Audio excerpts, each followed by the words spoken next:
This is granite. It's the same as that. These things lying around. When it's on a weathered surface, you can see that it changes the color and also the texture. The texture becomes rough. But if you would cut and polish this, you might find this inside. But this is a specific thing that the geologists fancy. Now, let me explain what happened here. You have now two layers, one grey, one pink on top of each other. Meteorite comes, penetrates, explodes, break them up into pieces, and then it rebounds back to surface. So the broken up pieces then rub against each other on the way up. Okay, possibly it could have been 20 kilometers that it rubbed against each other, and then it settled. So what this is, it's got a fancy name. And who asked the question in the beginning, am I going to write an examination? The answer is no. So I'm going to tell you the name, but forget it. It's not important.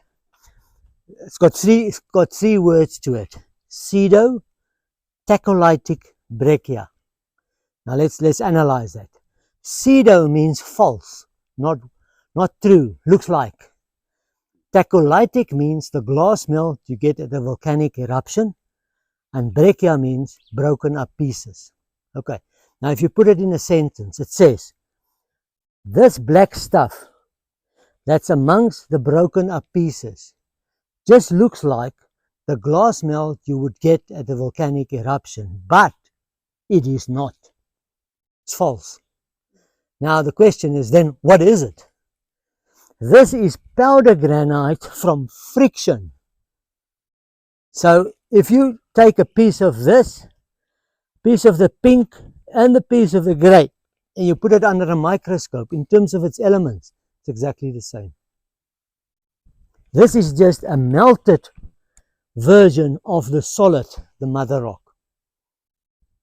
And this inserts, you can see the inserts, are round because their sharp edges have been rubbed off. Now, this is unique to this impact structure, and it's world unique in terms of its availability, that you can see it, feel it, touch it.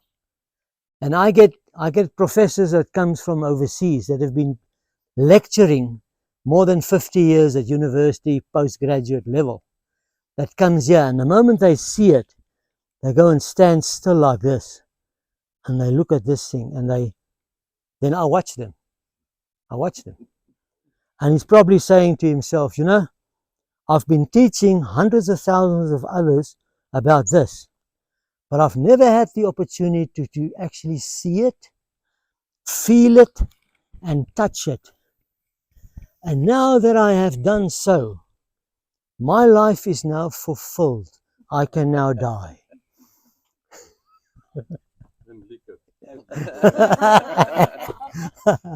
You won't believe, they sit on this thing like this and they say, come, take a photo of me.